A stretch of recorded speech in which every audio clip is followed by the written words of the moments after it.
This is WGRG 100.5 FM, where we meet the absolute minimum FCC broadcasting standards. It's time to hang on and brace yourself for a community radio program that's frankly indescribable. Let's talk Geneseo. Two guys with nothing better to do on a Friday morning but to talk about our community. Geneseo City Administrator Brandon Meglin and City Alderman Keith Kennett. And yeah, nobody, and I mean nobody, puts the blah in blah, blah, blah like these guys do. And that's Guy 1, and I'm Guy 2, Keith Kennett with you. Brandon on the other side of the broadcast table, which is actually two 36 by 80 wooden doors. No, they're very nice, though, Keith. Placed on end. You painted them well. Well, thank you. That was on the list of things to do this summer, was repaint the studio tables. Yeah. That did not happen. Yeah, we haven't been together in a while. Yeah, that's probably a good thing. Just council meetings. Just council meetings. Yeah. But this is a good time for us to have a little separation. Right. You know, because sometimes, a little goes a long way. Yeah. Well, it's good to be back. I mean, I think the last show was the beginning of June. And we had Katie Orwig from the hospital here. Mm-hmm. Yeah. Yeah, that summer flew by. And I'm sure a lot of our listeners are thinking that as well. But it is fun to be back with a kind of a special edition of the program this morning and two very special guests. And I will turn it over to Brandon, as I always do, to kind of set the ship a sail. Yep.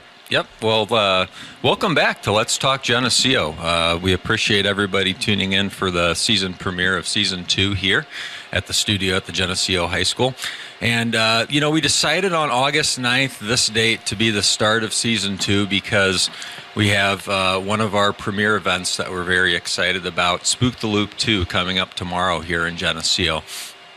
Spook the Loop 1 was last year. This was kind of the brainchild of Sheila Wygant McGee. Just, she's an outside-of-the-box thinker and comes up with all kinds of crazy, can I say crazy? I don't know, Sheila, but all kinds of creative. She's a very creative person and just comes up with all kinds of things. And this kind of came up out of, building out of Shoot the Loop, which is the car cruise that started back up in Geneseo out of COVID as a way for people to get back outside and do the traditional take your cars out, shoot down State Street, and started to become this very, very fun community event that everybody could come out, support the local businesses, bring out your vehicles, and have a good time together.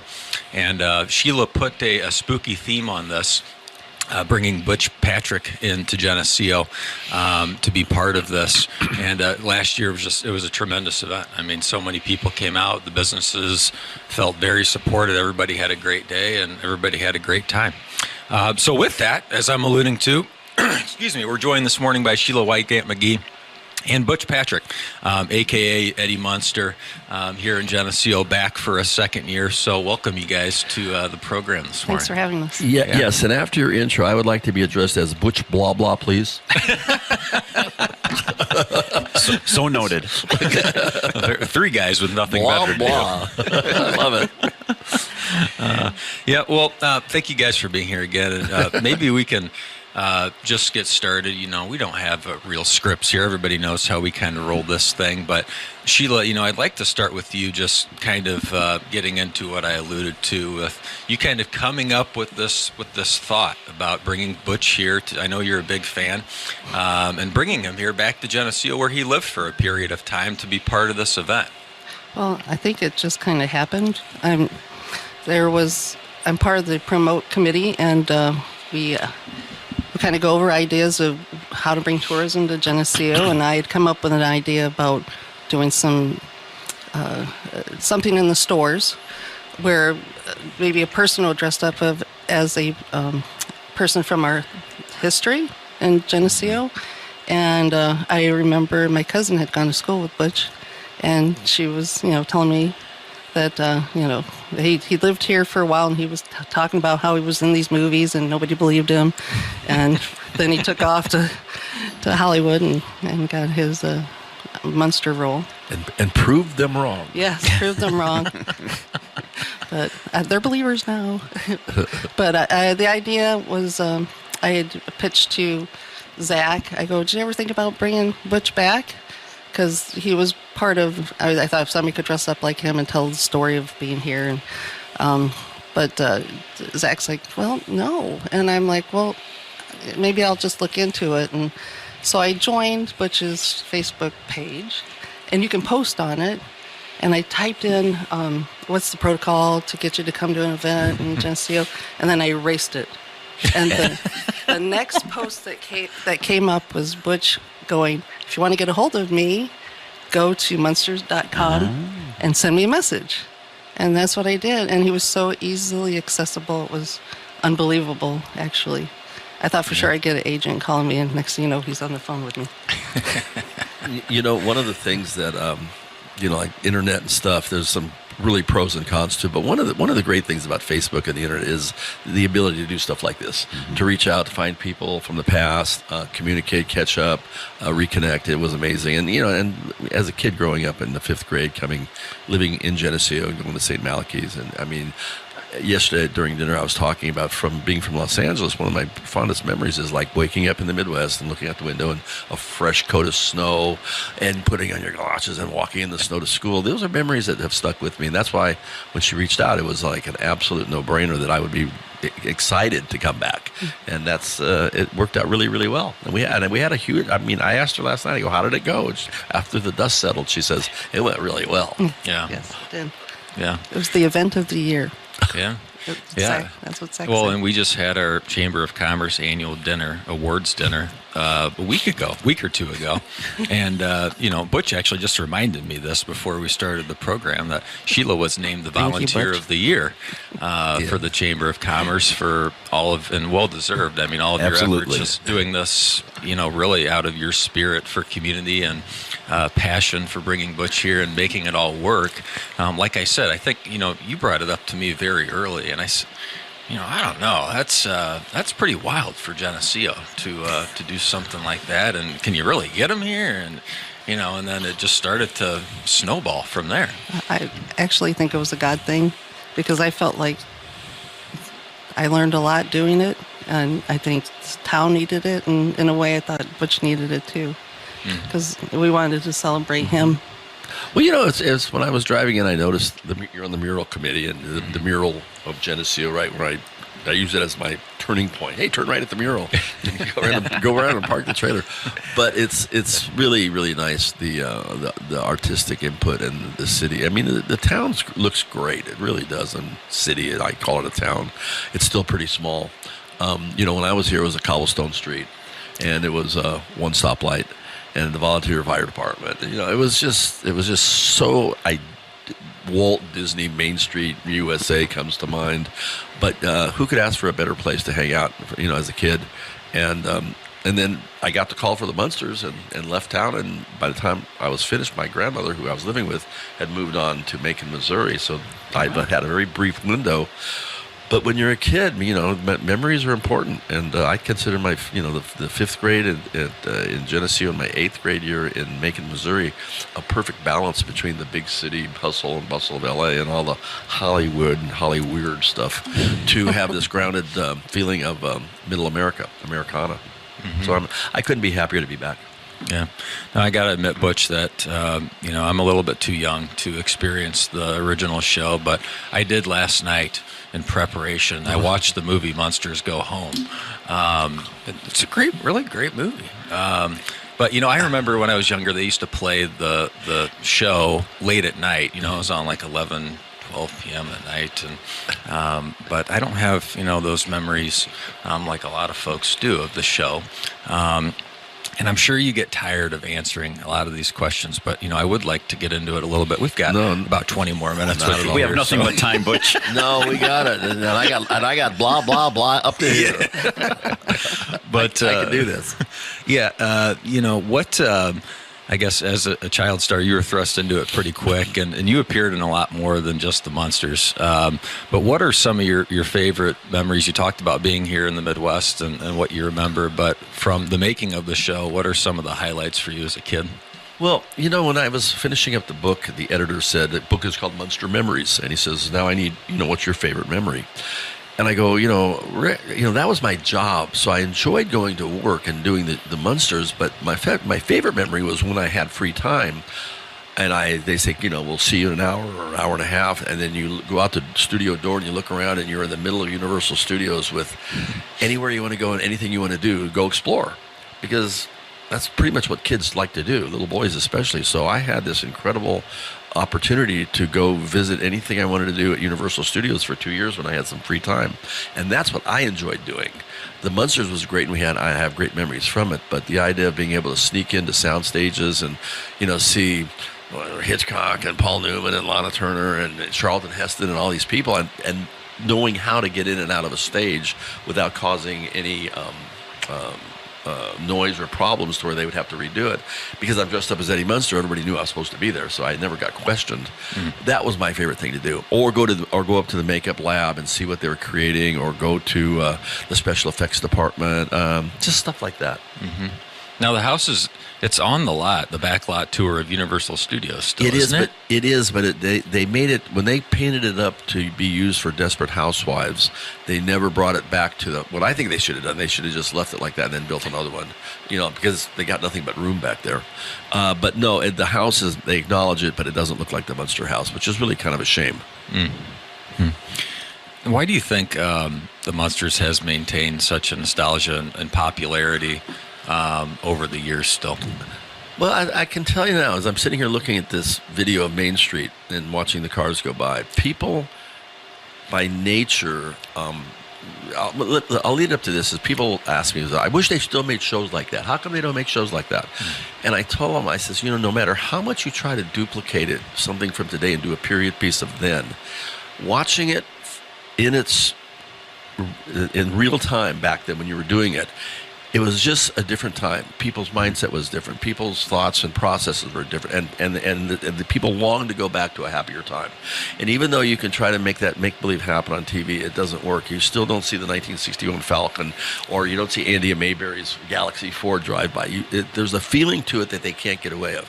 Now, the Munsters was unique in respect. That was the 60s in general. There was a lot of shows like that, but the Munsters was unique because it was shot by the Leave It to Beaver producers, and Leave It to Beaver was groundbreaking in the fact that it was the first sitcom that was done from the point of view of the children, and the adults were the supporting cast. It was all about the Beaver and Wally growing up in best of times and their trials and tribulations. So they took that style and then applied the Universal Monsters, which the Universal Studios was famous as the Monster Studio, and they made a lovable, likable family of monsters. You never thought of Herman as Frankenstein. He was Herman. And you never thought of Grandpa's Dracula. He would say, "I'm Count Dracula," but he was, it was Grandpa Herman, Lily, and the family unit. So you had the kind of the best of both worlds of the Beaver scripts and the Universal Monster look. So the visuals were there, the lighting and the sound and the smoke and all the special effects. They mushed them together, and they got lucky, and they kind of created a unique gold standard for 2 years. And plus, this is back when, you got to remember, the popular shows of the day were talking horses and genies and witches, stuff like that. And that's what people wanted to do. They wanted to be entertained, and they wanted to smile, and they wanted to work. They didn't want to come home and watch a reflection of what they did all day. They wanted to have a good time. And it just fell into a unique little 2-year window. Yeah. I think it's pretty funny in the movie. And again, I haven't seen the original show, and I'm sure it's in the show too, but whose idea, the concept of, and I thought it was pretty funny, every time you went to bed, it's get into a drawer. Is there a story behind that, or? I think that I was very small and I could fit into a drawer, so number one, but I think it was an offshoot of a coffin. Yeah. Getting into a box. But I think they thought that would be a little too weird for a child to be crawling into a coffin. So the next best thing was they had me get into a box, and then they, especially with Munster Go Home, they go, "Look, Mom, I can sleep here. It's even got handles on it." They just had a lot of silly. And the funny thing about the Munsters is something that would not be funny for anybody else would be funny for us. Yeah. So they had a plethora of double entendres and just stuff that would be funny that wouldn't be funny for anybody else. But for some reason, when Herman did it and Lily did it, it was great. Yeah.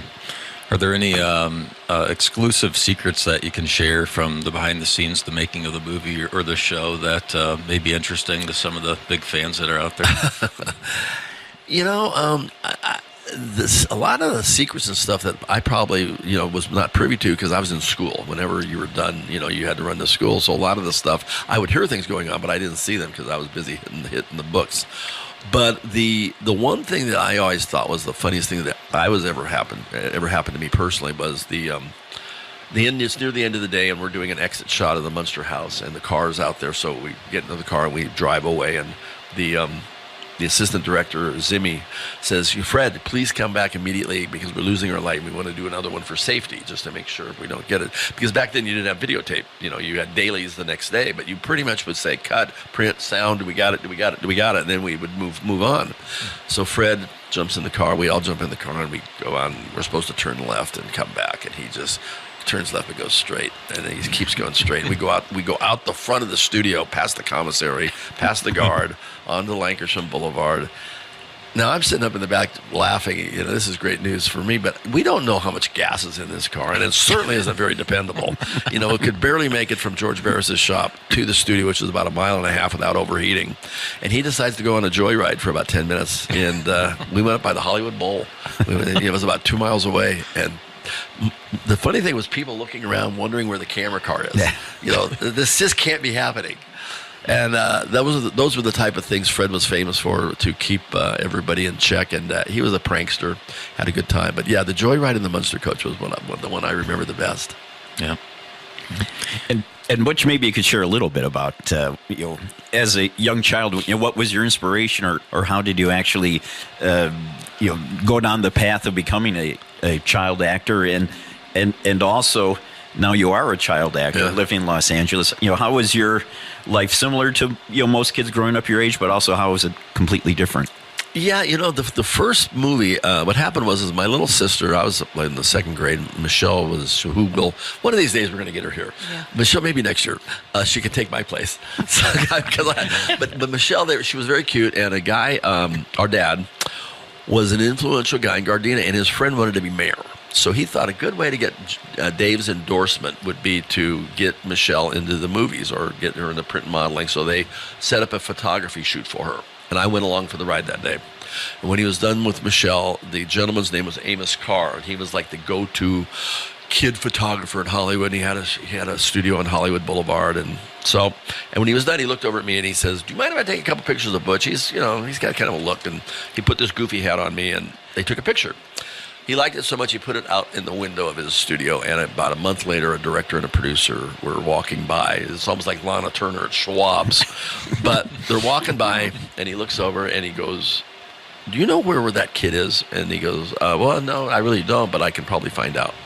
So what happened was they were casting a movie, and they were still looking for the youngest kid of Eddie Albert and Jane Wyatt in this movie called The Two Little Bears, which I still have the lobby card from this Geneseo Geneseo Theater, when it came to town. So they reached out. I went up on an interview. I had never worked, obviously, and they pretty much liked the fact that I wasn't intimidated by the process and I could memorize lines. And they pretty much said, "Well, you got to start sometime."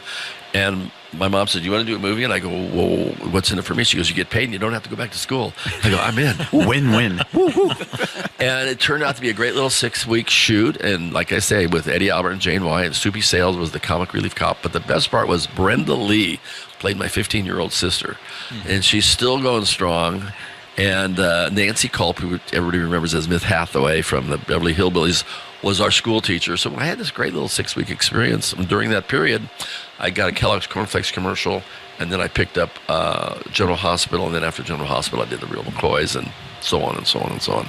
And I just absolutely stumbled into it. But I think the biggest thing was I wasn't intimidated, and I was comfortable around adults. Mm-hmm. And what... obviously, you travel around the country now. You brought some vehicles out here to Geneseo. Mm-hmm. Any other projects, or what are you doing these days? I'm glad you asked, because two things: Munster Go Home, and when I grew up, as I do drive around the country, I love Americana, as I said, and Route 66, and farmland, and this and that, and I love driving movies. And as I was doing my investigation and my research, I noticed that in the heyday when I grew up, 53 through 73, drive-in movies were like just part of American culture, and they're falling by the wayside in droves. There used to be 4,100 of them at their peak, and now there's under 400. So I had this bright idea that I tested out twice in Ohio that works really well. And what we do is we find midweek nights for theaters that are normally dark and not open. And we create a special night for like a Munster Monday or an Addams Family movie for a Wednesday, or a Throwback Thursday, or whatever it is midweek when these drive-ins are usually closed. I show them how that they can open up and do special events and create a revenue stream for them to help them, stay open, number one, maybe even improve, whatever. But the bottom line is I'm doing a tour with the Drive-In Movies Association ownership. I'm speaking at their convention in January, and I'm going to offer not only personal appearances myself, but I'm also packaging up a 13 double feature movie history of the drive-in and public domain movies, and they're going to be purchasable to where I will give them a package that they can go through the summer midweek and have literally from 1931 to 1950 a historical sort of a path down memory lane while showing old movies on nights, and I know it's going to be a big hit. Works out really well. It's a win-win for everybody. The community gets involved. The drive-ins, everybody loves the drive-in. If kids have never been to the drive-in, it's a good experience for them because even though you can stream it at home and you can put it on your phone, you can watch it here, you can't experience a drive-in without being on the property. So I'm very excited about that. It's a good fit. Nice. Well, I want to make sure we have time this morning to get into the Spook the Loop 2 event. And I'll let Sheila chime in here if there's anything you want to add. But we got a full schedule, full lineup tomorrow of things going on here in Geneseo. Things really kick off around 1:30 to about 3 p.m., where Butch will be doing a meet and greet at the former Four Seasons outlet, which is right underneath the apartment that you lived in here in Geneseo, where I lived, right? Yeah, it's so funny, yeah. Right on State Street. 3 p.m. is an ice cream social and Maple City Big Band that begins at City Park at 3 p.m. again. That'll run till about 4 o'clock.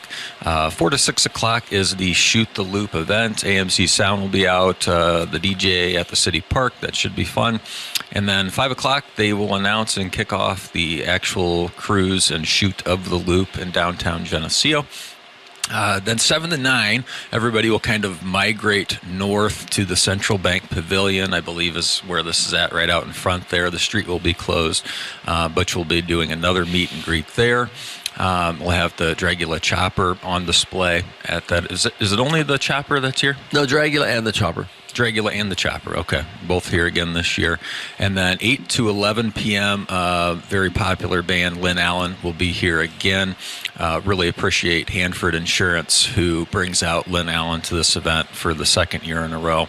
Is there anything else, Sheila, that David Smith at the Art League is doing some crafts for kids, I believe, as well, making some hand puppets of Butch? Yeah, and there are some like photo ops. John Poenis built a grandpa's electric chair, and we're going to have that down by the pavilion. Shocking. And, it's going to be a fun time. A few other places that did some photo ops too, and the atmosphere will be electric. yeah, it'll be a lot of fun. And it's the Geneseo Big Band that'll be playing at the park. And yeah, they're exceptional. They are all professional instrument players. That's what they do for a living, and it's way worth coming to hear. They're amazing. Mm-hmm. So. Mm-hmm. And Butch, do you plan on firing up the Dragula at some point? Absolutely. And I brought my key to the city, so I'll be wandering around checking on doors.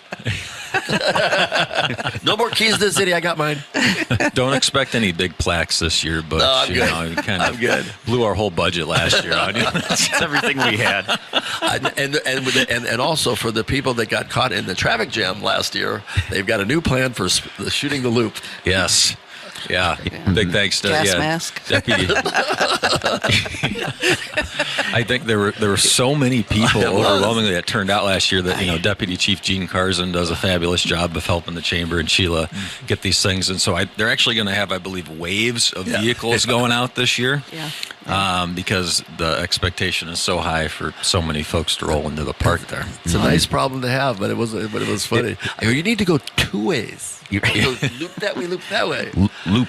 It was like, thank you for being home. I'm in LA traffic. But it was awesome. All the vintage vehicles and the smell of gas and That was good. Yeah, it's It'll And be we awesome. and we throw in a little road construction too, so we'll probably have a Yeah. slightly modified Yeah. loop route too as well. But Yeah. no, very cool because it was I wouldn't want to say it was almost bumper to bumper. The entire loop was full of cars. There was a lot of people. That was great.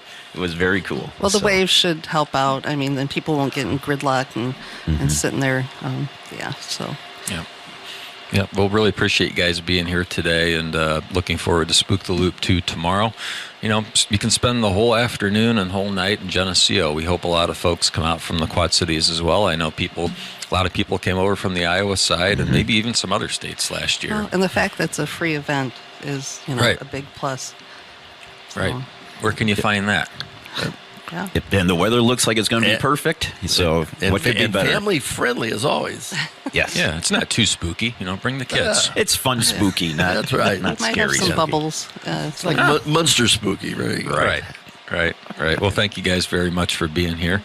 And with that, that's all I really have. Keith, anything else you want to talk about today? Or I guess nothing too exciting other than we had on Tuesday night, we did have the National Night Out at City Park in the, not the nicest of nights, but it ended up being pretty good and had a nice turnout and served a lot of free hot dogs. And shout out to Brandon, the balloon making magician that he is. And you had the biggest crowd all night long. we pull out the balloons once a year for National Night Out, and fingers get a little sore the next day, but it's always a good time. Interact, yeah. Very cool. And then Saturday, the day of all things, but also as you're out and about, if you have a little time, I believe the museum is celebrating its 50th anniversary on Saturday as well, and they have a garden party from 2 to 4. So if you're out and about, maybe just walk on over and check that out as well. Yeah, and since we were on the radio, in June too, we have the new Harold Newman mural Yes. that honors aviation pioneer from Geneseo, Harold Newman.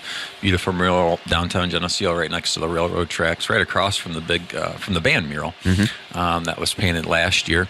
And then mural 5 out of the committee is in progress up at Richmond Hill Park, which is a Sheila Wygant McGee designed mural painted by Lexi Clark, another local artist, and is really a tribute to Geneseo and the Isla flags being the primary focal point, and incorporating a lot of other elements about Geneseo that Sheila designed for us. And so that's actually being painted right now on cool days as Lexi gets out there. And the reveal party for that, I should mention, is scheduled for August 22nd.